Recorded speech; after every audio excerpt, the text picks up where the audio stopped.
Welcome to the Rational Egoist. I'm your host, Michael Liebowitz. Today we're going to have a nice discussion about the Objectivist Ethics. And here with us to do that is a libertarian writer and patent attorney who has spoken and published widely on libertarian legal theory, and his publications include Legal Foundations of a Free Society. Stephan Kinsella, welcome back to the show. Thank you. So what is your understanding, an elevator pitch, the basics of the Objectivist Ethics? That's a good question. It's almost like a test.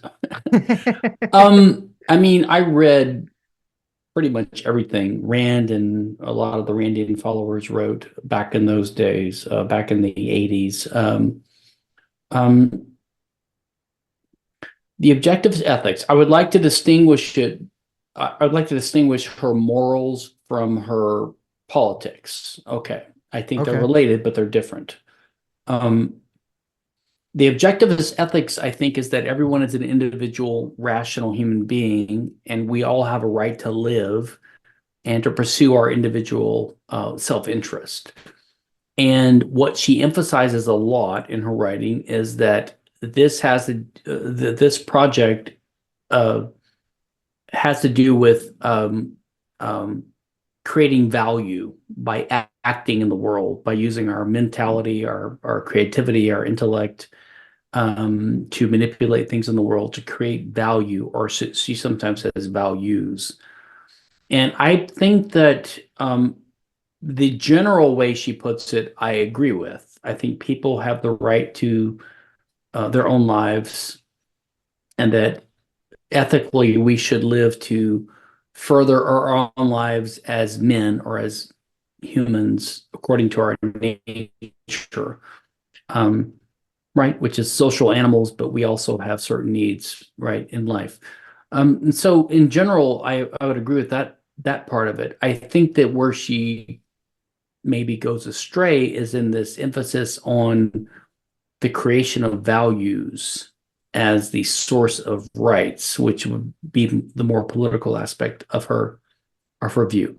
But basically, if you take the four Randian tenets, right, like objective reality, capitalism, rational self-interest, and individualism, I agree with all that in general terms. I don't agree with where she took it in terms of monarchy, which means justifying the state, or in terms of thinking that the property rights that she thinks capitalism would include intellectual property. Like, I think that's her two main mistakes, politically speaking.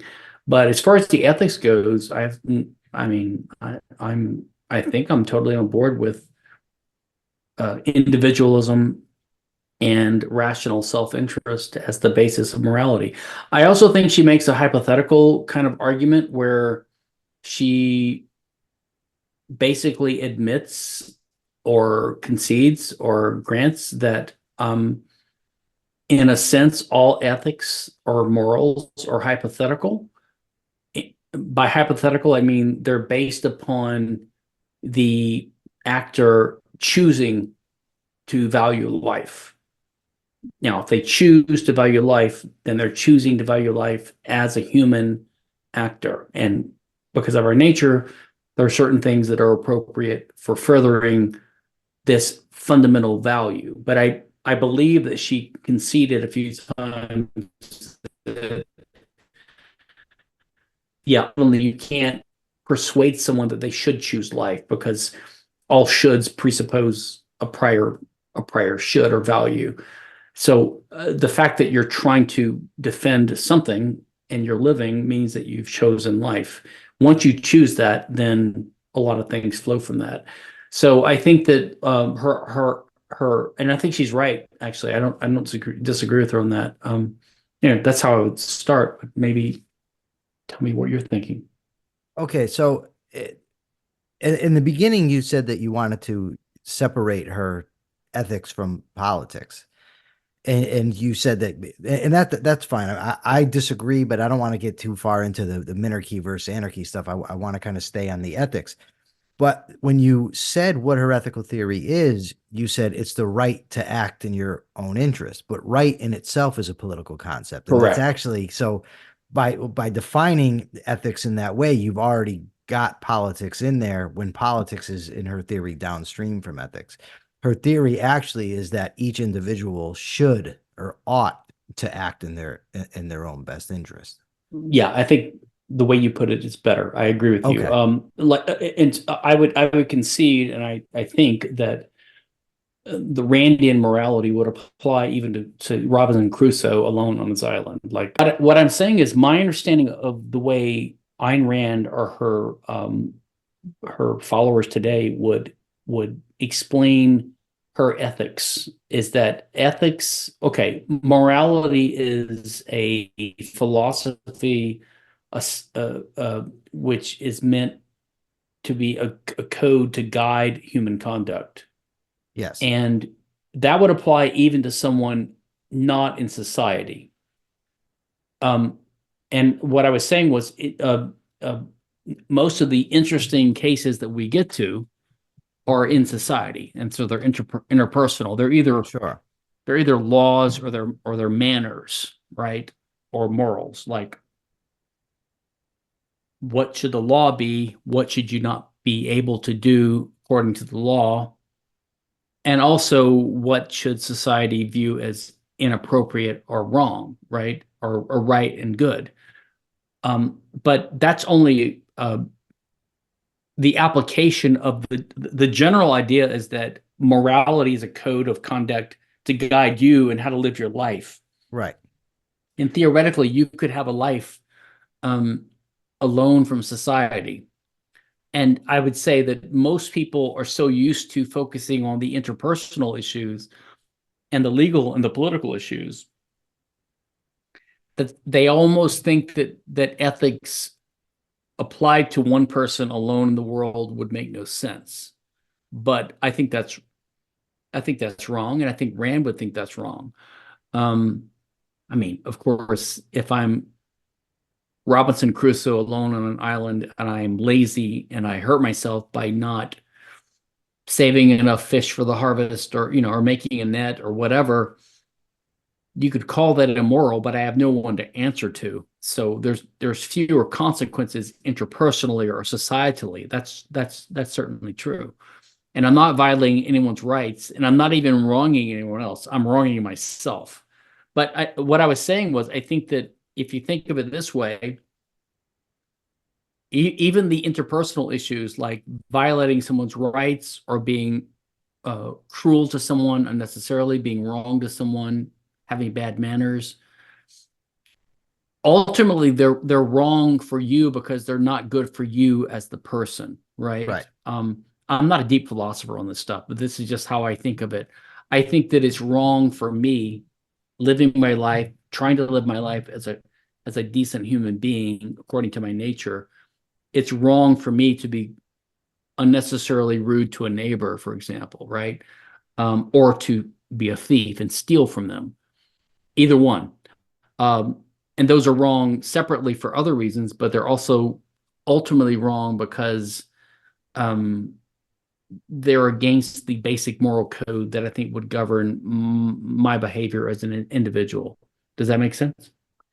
It does. I want to back up just a little bit, and I'm going to give you my understanding of the objectivist ethics, which doesn't differ much from what you just said. I just want to go through it, and you tell me where we agree, where we disagree, both on whether it's her theory and whether or not her theory is right or wrong. So she starts off, she defines ethics as a code of values to guide human behavior. That's pretty much what you said. It's basically a Yeah. guidebook. It's the directions that don't come with us. But she starts off by saying, do human beings need such a code of values? Do we need it? And if we do, why? And her answer, in essence, is that yes, we need it because we don't come equipped like other animals guided by instinct. That Mm-hmm. we have freedom of will and we have to learn to use that freedom of will properly. And she says that it's the very concept of life, of a living organisms that face the alternative. She says Right. it's the fundamental alternative of life and death, existence and Right. non-existence. And that's what gives rise to the standard of value, to life as the standard of value. I used to drive myself crazy when I first started studying Rand and Mises, because Mises would talk about values being subjective and Rand would talk about them being objective. And Right. when I finally came down on Rand's side is I was watching a nature program and there was a shark. And I was just considering to myself, what would be of value to that shark? In every instance, it was what is going to maintain its life, what is good for it. In Yeah. every living organism that I could come up with, that would be the case. And then when I thought of like a desk or a table, well, they don't face an alternative. They can't act to do anything. They're just there. So they don't have that problem. So it seemed obvious at that point. It clicked in my head that yes, life is the standard of value. And the reason that morality comes into play with humans is because we are free. We have the freedom to make choices. Now, you said something earlier. If I'm wrong, correct me, but I thought you said that she defines it as value creation. While that's value creation is important, it's not necessarily creating values as much as evaluating them. For instance, if I go into a friendship or a romantic relationship, I'm evaluating that relationship as a value to me. I'm not creating it in the sense of productive work. Did you say that the value Well, creation? and I'm mixing the politics a little bit, but yeah, she talks quite often about how the yeah. So the reason I mentioned the hypothetical earlier, as you mentioned, life is a standard value, but what that means is if you assume we have free will and choice, Mm-hmm. and so that means if a human is choosing to live and not to, I guess, commit suicide and die, like once you've made that choice, then you're choosing to live. Like, so the shark is choosing. I mean, the shark doesn't have free No, they will. don't Okay. choose, but I get But I but get what the you're but saying. the shark is pursuing the interests appropriate to the shark Right. as a shark, and the human who's choosing to live, they can only choose to live as a man, as a human, and we have a certain nature, and there are certain things that are appropriate or not appropriate to our life. But I think that I'm sorry. Remind me, what was it? What was that last question? About value creation. You took issue with her idea of value creation, but I'm Yeah. So saying that the ethics, the values don't necessarily have to be created. They can just be pursued because they're already there. And well, that's my view, but I think the Randian view, uh, she does talk about the purpose of life as creating values. And you mentioned that you had this sort of dissonance between the Misesian concept of subjective value and Rand. And by the way, Rand, to her credit, you know, I mean, probably the reason I read Mises was because he was in her yeah, recommended reading list at the end of, I think, Capitalism, the Unknown Ideal, right? I mean, yeah, she didn't like Hayek, but she could take Mises, even though I've never understood this Randian objectivist strong disagreement. Like when Mises, so Mises was not an objectivist in her sense, that's for sure, but he did favor certain certain values that I think objectivists also favor. But when he talks about subjective value, he doesn't mean that he wasn't being a Kantian idealist subjectivist. He was simply saying that what value is it's an action or a demonstrated preference by an individual. And by the way, I think I might have mentioned this last time. I think this is perfectly compatible with Rand, some of Rand's concepts. Like when she says a value is something that you act to gain or keep. yeah.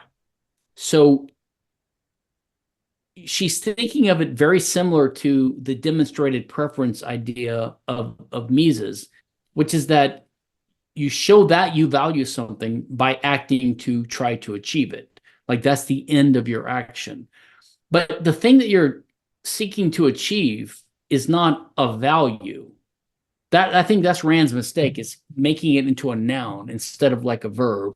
Like you can value something and you can demonstrate that you value it by pursuing it, by trying to achieve it. Mm-hmm. But the things that we create are not values. They might be valuable to us, but they're not like things that you can call a value, and then you can like make this political legal mistake, which I think she does, of saying that anything that you create that is a value is an ownable thing that should be owned according to the legal system, which is again why she makes her intellectual property mistake. I don't think that's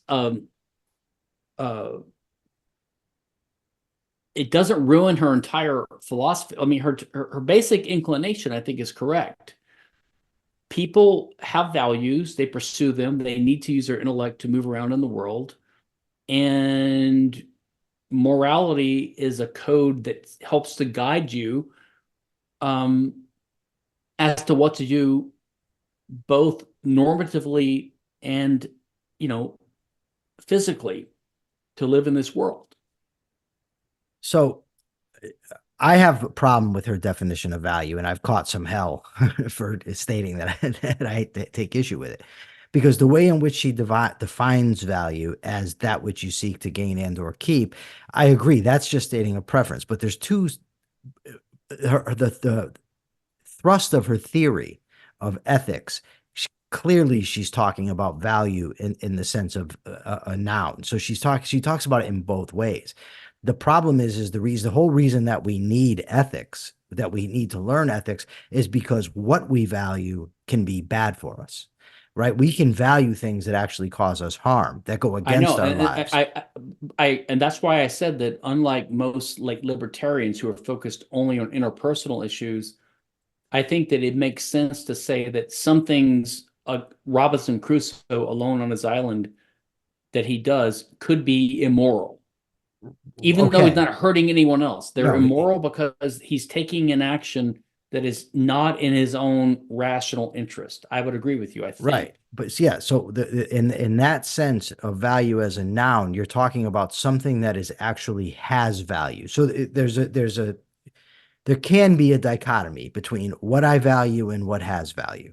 And the idea of ethics, and this is my view, this is not her formulation. Mm-hmm. The idea of ethics is to bridge them, to make what I value the stuff that actually has value, and value as measured against my life. Is this thing good for me or is it bad for me? And while I went through this struggle with her definition in Mises, I scoured dictionaries and whatnot, and the Webster's unabridged actually defines value as any object or quality desirable as a means or end in itself. And desirable means worth seeking. So I did a mental exercise. So if you're trying to form a concept in reality, the way you do it is by isolating groups of similars and putting them together, and you form a concept. So I would see two things if I looked at human behavior. I would see that human beings pursue things in their environments. They pursue and they create. But creation, even that's a type of pursuit. It's just a type of pursuit whereby you're bringing what you're pursuing into reality. So you're pursuing this thing. Now, this thing can, in that instance, either be good for you or bad for you.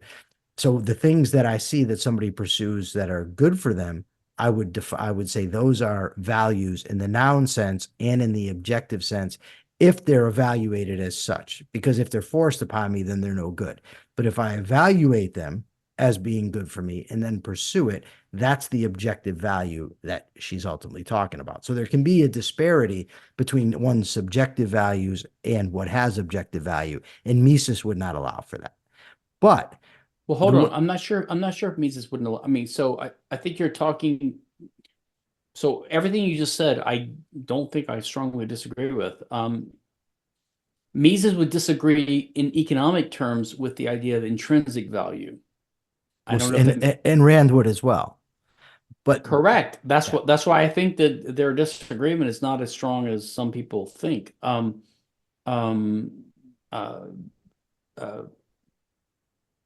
hold on one second. Just hold that thought, because I just wanted to say, because Mises doesn't allow for an objective morality. For instance, when Mises talks about arguing against the socialist. He says the method that he uses is he says, look, going by the criteria that you're using, the end results that you want, human flourishing, human prosperity, high quality of living, your policies won't bring that about.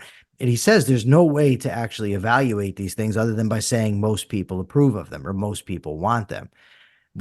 And that's a total dismissal of any type of objective Well, ethics. I'd be curious to see that quote. I know that Mises didn't focus on developing an objective morality. I don't No. recall him saying that it's impossible to have it. He might not.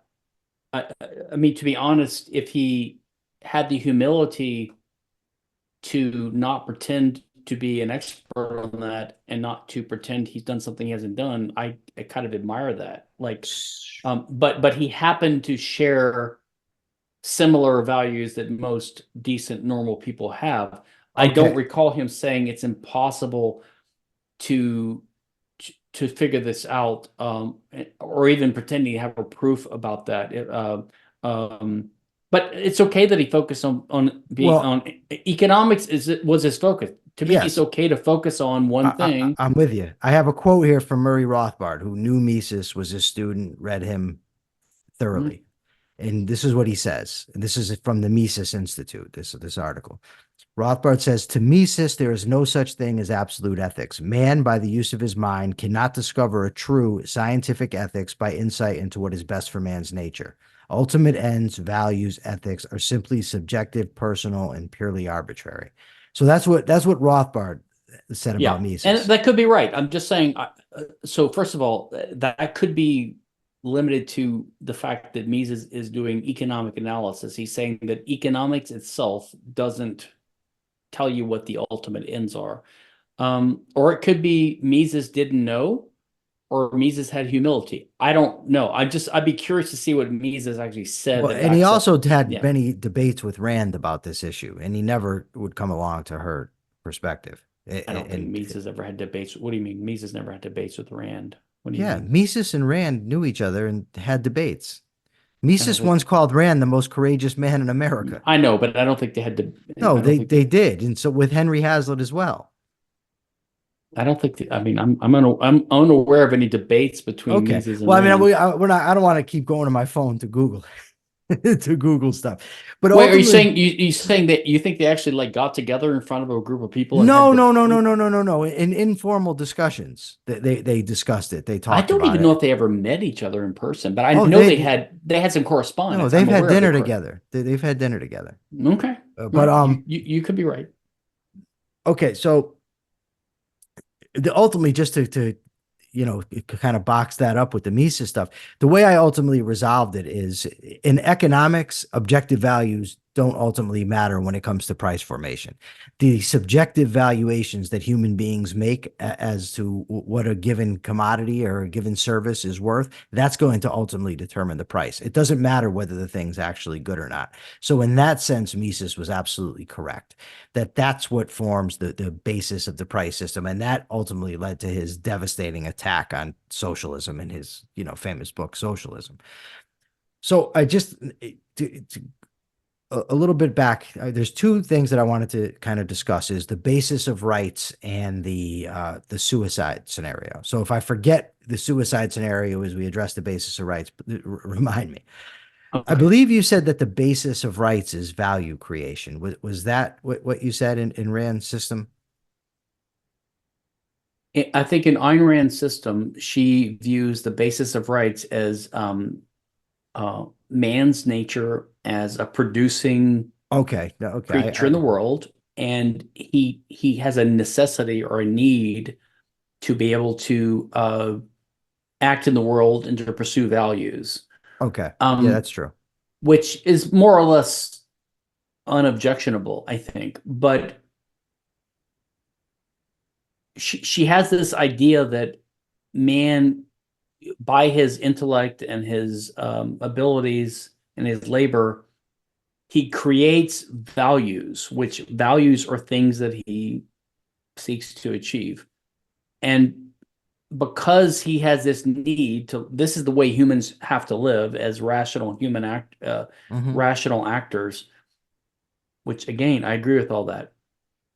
but because he has this need to be able to create values and pursue his values, then there needs to be legal protection for the creation of his efforts, which are his values. So I think that's her mistake. And that's why I think she's ultimately wrong about intellectual property, patent and copyright. And I think it actually contradicts her other insights where she recognizes that, I mean, there's a famous line in, I think it's in Atlas Shrugged, where they're like, I think the Randian hero is saying something like, it's probably Galt, like, do you hear this? No one has the right to initiate force against other people. Now that little summary non-aggression principle line is the encapsulation of a property rights idea, which is the idea that everyone owns their body and they own certain things that we acquire in nature, right? It's kind of the Western private property, libertarian idea of private property rights. That's what she meant by that. That's what Galt meant by that. John Galt meant by that. But Well, he meant you have the right to life, and that all rights stem from the right to life. That if you have the right to life, you have to have the right to maintain your life. You have to have the right to well, do and certain things. that's her other line of attack. And by the way, this right to, again, again, her that case is hypothetical in the sense of, she says, if you choose to live, then certain things follow from it. Like I said, I'm pretty sure that it's somewhere in her correspondence or in her followers' writings, there's discussions about whether you could whether you could condemn someone who wanted to commit suicide. Well, I And definitely want to get to that, but I don't. okay, But I want to back up just a little bit because I want to focus on okay, the property, sure. not necessarily intellectual property. Let me concede for everybody watching, I'm way out of my depth with Stephan Kinsella when it comes to talking intellectual property. I wouldn't be able to keep up. I frankly concede it. But when it comes to property rights, the right to life, the way that I formulate it, it's not hers, is that life is the standard of value, right? It's the standard of moral value, human life. And a right is a moral claim. It's a just claim on something, on some Hmm. object Hmm. or Okay. service quality, right? I must have a moral claim on that which gives rise to morality. I have to, in order to behave morally, in order to do anything, I have to be free. And that's all. And I also, the initiation of force, it's wrong for me to initiate force against other people for two reasons. One, well, for multiple reasons, but ultimately it boils down to it's against my interest to do so, like you said earlier. Yeah. And then the question arises, if somebody were in your Robinson Crusoe scenario, if I'm on an island and I construct a nice fort, I hunt myself a wild boar, I got it on whatever that thing's called that spins, and I'm cooking this thing up. And now somebody else comes and wants to take it from me. I'm absolutely within my rights to defend my property. And that's ultimately, I believe I don't believe, I know that that's the type of thing that she's talking about, that self-defense is the province of government. And that's why she says that, what you said before. So, rights, if I have a right to do something, I have a right to defend myself from attack. Like you said, nobody has the right to initiate force against me. And if they do, I have a right to defend myself. No, no, and I don't strongly disagree with that, but I think the Robinson Crusoe example is used. I was using it not uh, to explain why I agree with Rand that Mhm. morality is a personal thing. If you introduce other people in society, as you did with your change in the hypo just now, someone comes in, then we have interpersonal ethics and law and norms and things like that. Mhm. And I would agree with your analysis there. But but the point is that even if there's no other person involved, morality should be a code or a help to help you guide you to living a better life, right? Absolutely. Yes, For I agree with yourself. you. Like, Yes. now, it doesn't mean happiness or orgasms or something simplistic, but it means something deeper, like eudaimonia or flourishing. You could call it flourishing, like living your life as a human. I'm not a shark. I'm a human, right? Yes. So what I ought to do is live my life as a human if I choose to live. If I Hmm. bash my heads off, if I jump off the cliff and kill myself, then I've chosen suicide and there's no choice left. But if I choose to live, I can only live as a human. I can't live as a shark or a baboon or as an algae. Yeah, I you have to mean, live as a rational entity, a rational being. right. And so that's the purpose of philosophy for Crusoe alone on this island would be to think about his life on this island and how he should pursue his ends and goals for the rest of his life. I mean, it's really not that complicated. But when other people enter the picture, then we have lots of interpersonal issues, and then you have the benefit of trade, the possibility of trade, Yeah. intercourse with other people, um, learning from other people, and manners and morals and laws and rights. Then they come into the picture, and of Yes. course, reason should guide that too. And by the way, everything I think I've said is totally compatible with my earlier understanding of objectivism and Ayn Rand. That's why I still consider myself to be an objectivist, because I think I basically agree with her four main tenets stated in general Yeah. terms. But do you Not, deny with the yeah, concept of rights? Do you think she's wrong that people not the say again, say application that to, again, say it again. do you agree or disagree with her concept of rights as the right to life and that rights are derived from that, but you just disagree that they extend to intellectual property? Or do you think she's just wrong at the gate when it comes to rights? I'm not sure, to be honest. Okay, fair enough. I think I know what I would have said 10 years ago. Um, I think she's definitely wrong in her application, okay, to IP. And I would say to the state, although she never comes out clearly in favor of the state. Some of her followers, like David Kelly and Jan Helfeld, they will admit that, yeah, we have to support the right of the state to tax people. Although Let me just Rand, say, there's a lot of people that would take severe issue with the idea that those two are objectivists. I, okay, well, I get I the don't know if the Orthodox objectivist vehemently disagree with the right to tax, but Rand claimed to be opposed to it. She had these cockamamie schemes like a voluntary lottery system. I mean, like you could tell she you could tell she saw there was some problem with taxation, but it wasn't the biggest item on her list of things to eliminate the well, state I see. doing. I would put that just a little bit differently Go because she ahead. clearly saw something wrong with taxation. She knew it was the initiation of force. She also said that these are just possibilities for funding government. She said um, the actual province of coming up with a system of funding government belongs to the philosophy of law. She just threw a couple things out there as potentialities.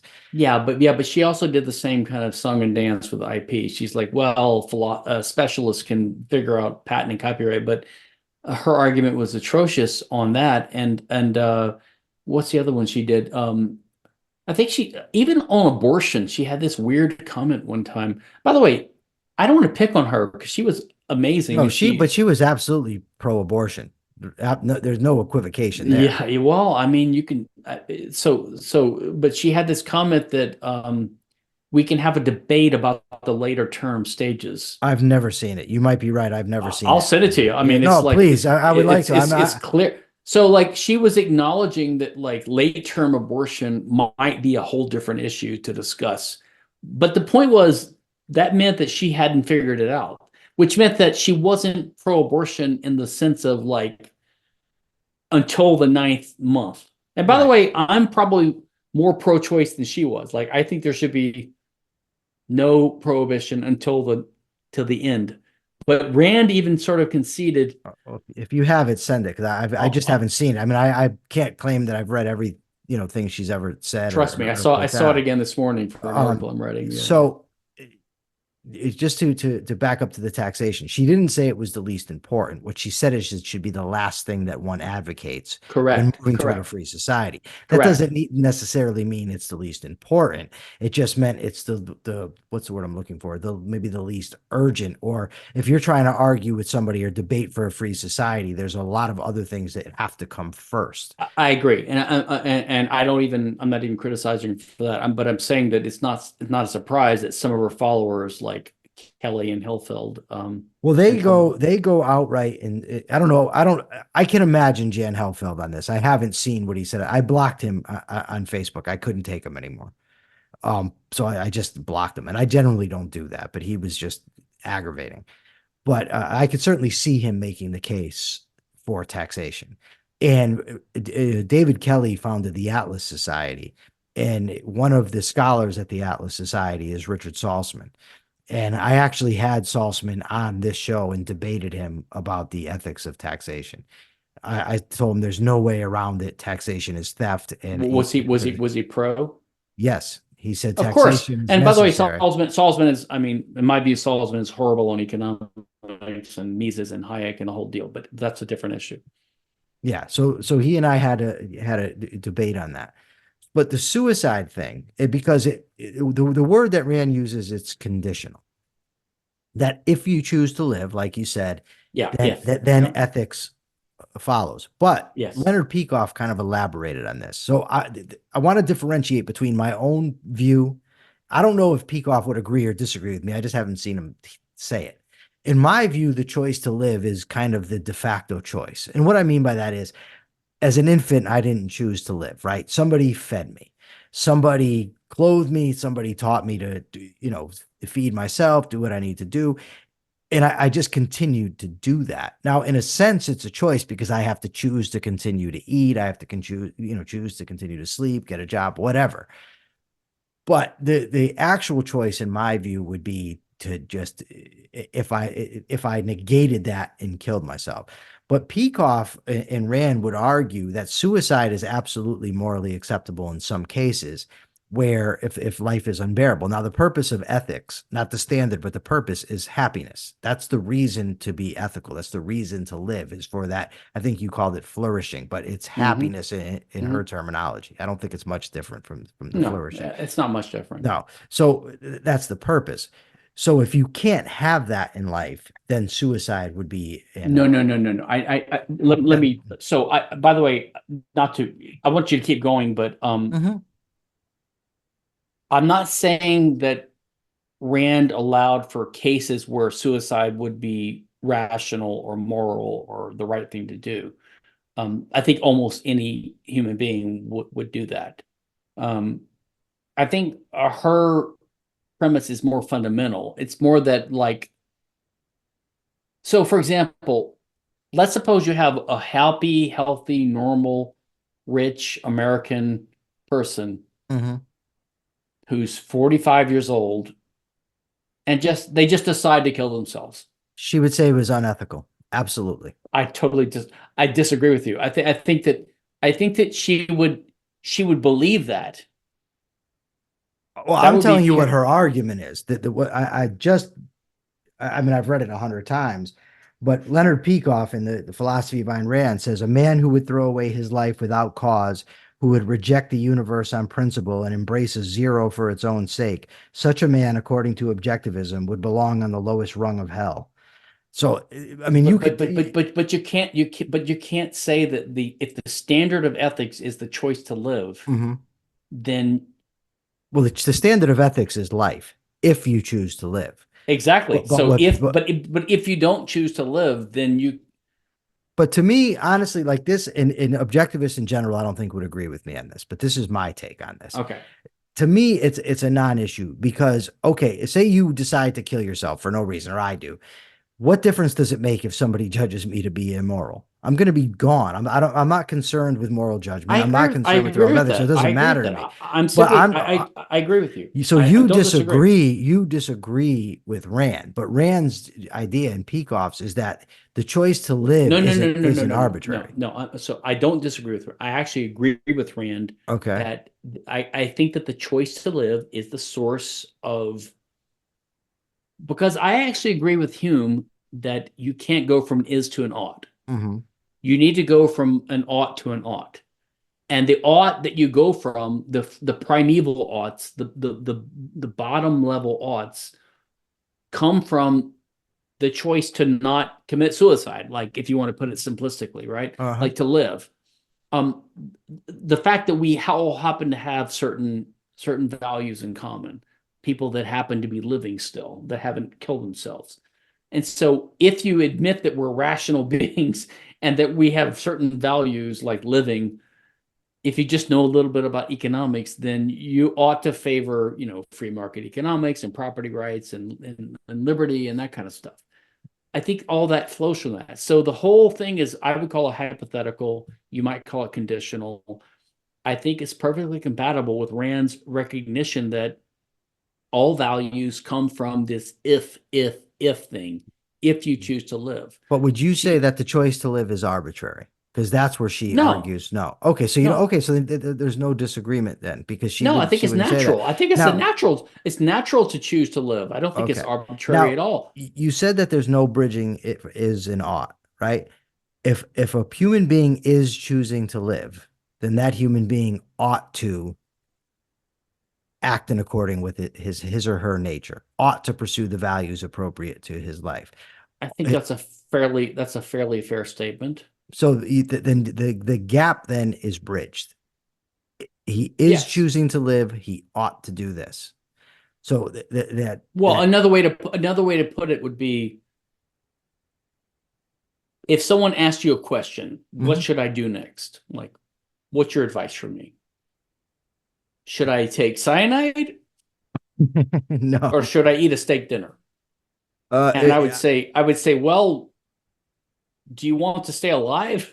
Like, apparently your choices have indicated that you value staying alive. right.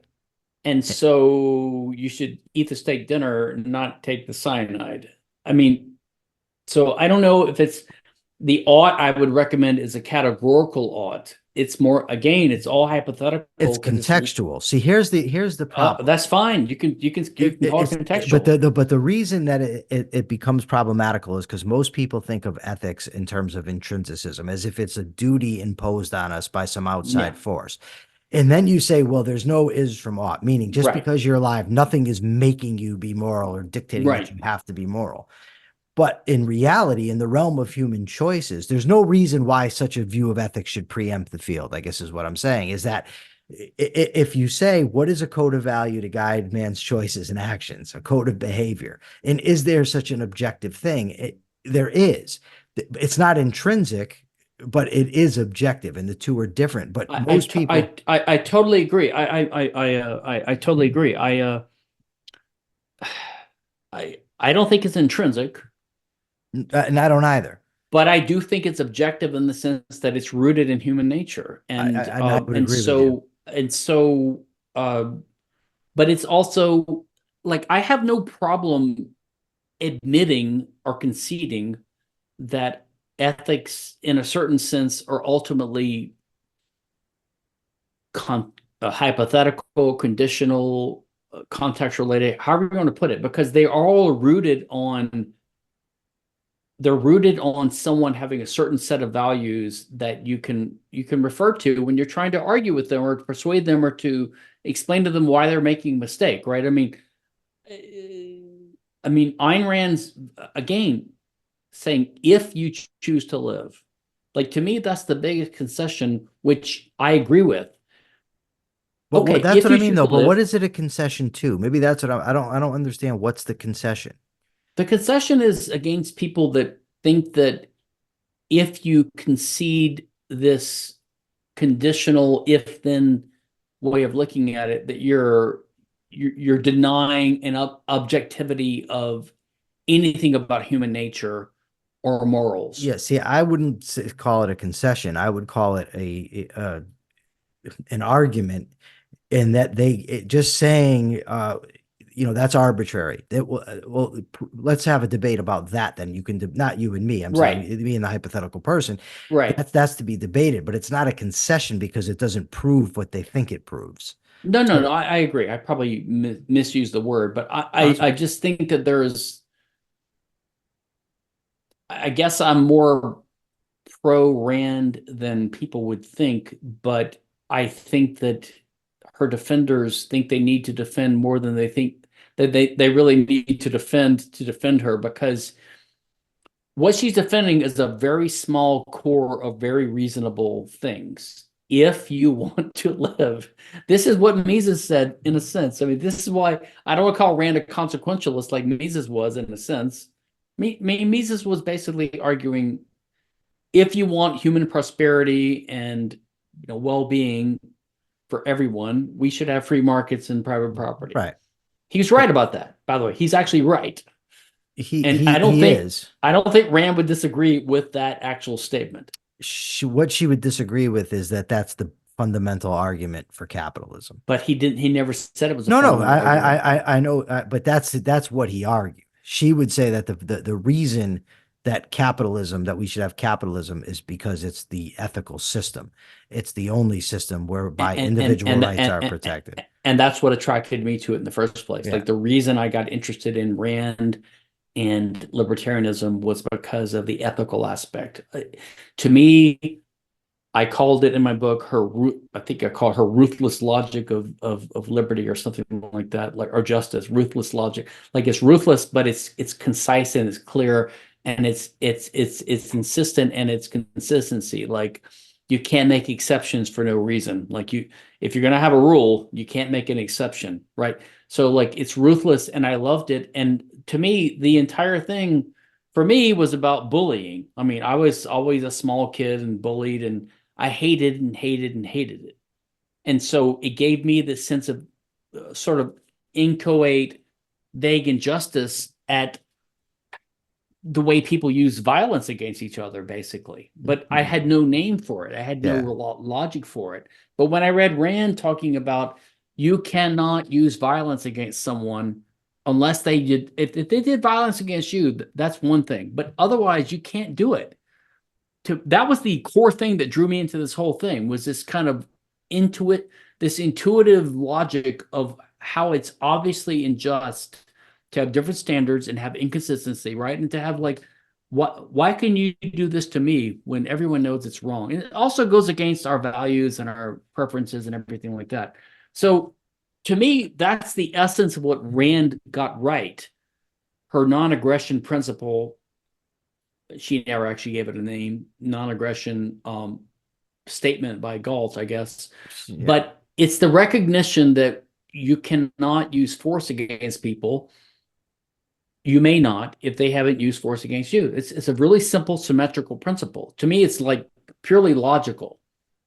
It's a logical thing. It's a symmetry thing. There's no symmetry if you just say, well, I own the whole world, I guess, because I said so. Like, like, that's not, there's no way that could ever work out to anything logical or realistic or practical or pragmatic or ethical or anything. Like, it's all bad. And so her focus on the non-aggression principle, the symmetry and the need for, if you use force, it has to be in response to force. That's what hooked my brain onto this stuff. And that's why I loved her stuff. And I think she was right about that. That's I think awesome. she mangled some of the details, okay, in her application to the state. Although, as I said earlier on earlier podcast today, I appreciate a minarchist who's a sincere minarchist, and I think they're libertarians. I think consistent libertarianism is anarchism, and that's because I think that if you oppose aggression, you have to recognize that the state necessarily imposes aggression on people. So it's inherently a criminal organization. But I can understand people who say, well, for these reasons, I still prefer to have a state because I think the alternative is worse in terms of rights. Okay. I can totally appreciate a minarchist because I used to be one. I get it. Right. But you need to be consistent and honest and principled about these matters. That's the best we can do. And that's well said. And I think it's a good place to stop. And I appreciate your story. And I'm sorry that you were bullied. That's awful. And I like that you had that. It's sort of intuition about the injustice of the whole thing. That's great. And it's great that it ultimately led you to, your life's work. That's awesome. Before we go, where can people find you? I'm at NS Kinsella on Twitter and Facebook, and stephankinsella.com. And my book is I see it. There it goes. there we go. Yeah, my book is out and it's free online because I don't believe in IP. So you can buy it or you can get it for free That's on my awesome. website, stephankinsella.com. All right. Stephan, thank you so much for joining me and have this discussion. Has been very good. For now, this is the Rational Egoist signing out. I'm Michael Liebowitz. Till next time.